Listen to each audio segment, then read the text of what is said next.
सेवा जोहार, जय आदिवासी, जय गोंडवाना।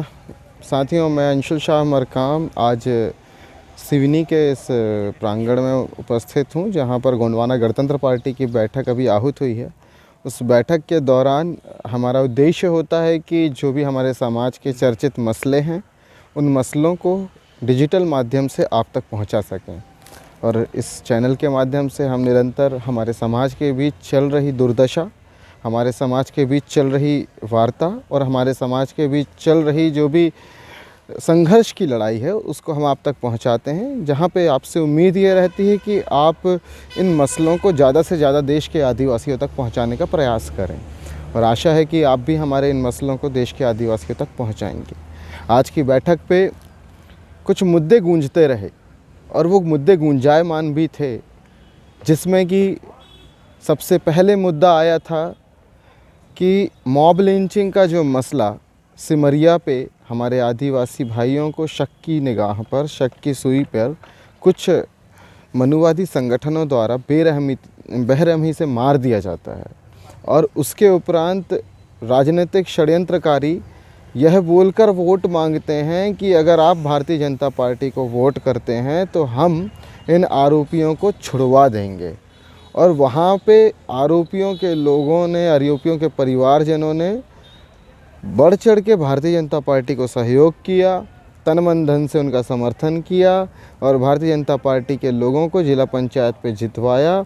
उसका परिणाम ये रहा कि आज की डेट में सिमरिया कांड में जितने भी आरोपी थे, उससे 80% आरोपी बाहर आ चुके हैं। आलम यह है कि कुछ जयचंदों ने वहाँ पे जिन वकीलों को स्थापित किया, वो वकील बेल एप्लीकेशन के खिलाफ उसको अपोज करने के लिए कोर्ट तक पे नहीं पहुँचे। ये विडंबना है, और इस विडंबना का सलूशन भी हमारे समाज को करना होगा।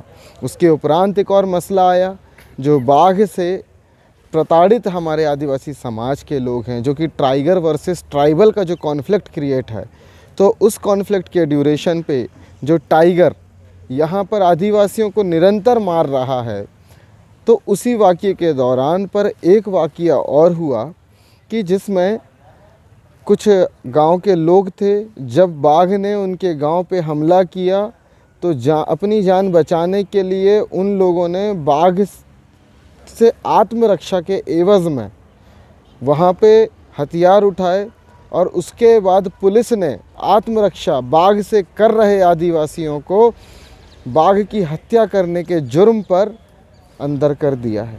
अब यहाँ पे एक सीधा कॉन्फ्लिक्ट क्रिएट होता है कि जब बाघ आदिवासियों को मार रहा है, तब सरकार कोई एक्शन नहीं ले रही है, तब सरकार सिर्फ लाख 10 लाख रुपए देकर मामला रफा दफा कर रही है।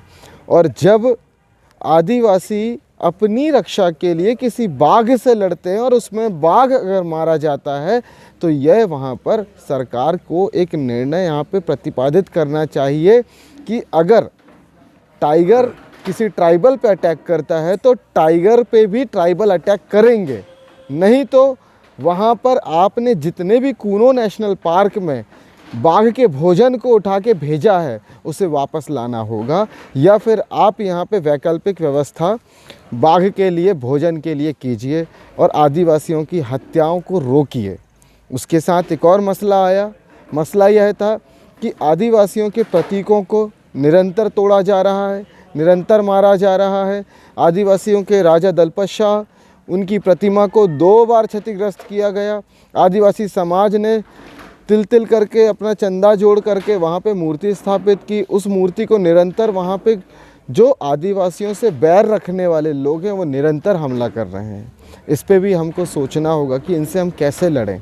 उसके उपरांत अब आगामी जो विधानसभा है, उस आगामी विधानसभा में क्या हम आदिवासी लोग मिलकर इन सत्तारूढ़ी पूंजीपतियों के गलियानों पे बैठकर देश को नीलाम करने वाली जो शक्तियां हैं, उनके खिलाफ कोई कदम उठा सकते हैं? इन सब पे आप सभी का विचार विमर्श चाहूँगा। और अंतिम में आपसे कहना चाहूँगा कि 14 जनवरी, जो कि हमारे गुरु और हमारे पेनवासी, या उन्हें लिंगों का दर्जा भी दिया जाए तो कम है, अगर वो ना होते तो आज आदिवासियों के स्वाभिमान की लड़ाई इस देश पे विद्यमान ना होती। मैं दादा हीरा सिंह मरकाम जी के जन्म जयंती पर उन्हें सच्ची श्रद्धांजलि अर्पित करते हुए शत नमन करता हूँ कि आपका जो प्रयास हमारे जैसे युवाओं को तैयार करने में रहा वो कतई सराहनीय है। हम युवा निरंतर आपके विचार को पश्चिम तक लेके गए हैं। आज भी आपके विचार को हमने निमाड़ क्षेत्र में लोगों तक पहुंचाया और आगामी समय पे गोंडवाना गणतंत्र पार्टी की सरकार बना के हम बेशक यहाँ पर दिखा देंगे कि आदिवासी अब भारतीय जनता पार्टी और कांग्रेस से दबने वाला नहीं है।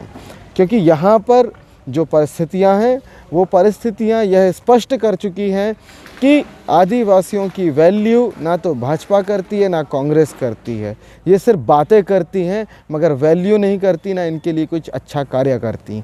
अगर कार्य करना होता तो दिग्विजय सिंह जी की सरकार के समय पेसा एक्ट आया, इन्होंने इसको लागू क्यों नहीं किया? और अब रीढ़ के विहीन पेसा एक्ट मध्य प्रदेश पे लागू हुआ है। तो क्या ये हमारे लिए क्या है? ये हमारे लिए क्या करना चाह रहे हैं? ये हमको बेवकूफ़ बनाना चाह रहे हैं। तो हमको जागना होगा और हमें अपनी ग्राम सभाओं का गठन करते हुए ग्राम सभाओं से निर्णय पारित कर अपने यहाँ पे विधिमंडल में बैठी हुई न्यायपालिका तक पहुँचाना होगा। और उसे पहुँचाने के लिए ग्राम सभाओं के गठन के लिए आपको सिर्फ एक प्रयास करना होगा। इस वीडियो को अगर आप देखें तो ज़्यादा से ज़्यादा तक लोगों तक पहुंचाना होगा। और उसके साथ साथ मैं आपको QR कोड प्रदान कर दूंगा और यह QR कोड के माध्यम से हम ट्राइबल फाइनेंशियल हेल्पलाइन का एक पोर्टल चला रहे हैं, जिससे हम आदिवासी आंदोलन की मदद तैयार करते हैं, दूर दराज में आदिवासियों की मदद के लिए एक प्रयास करते हैं।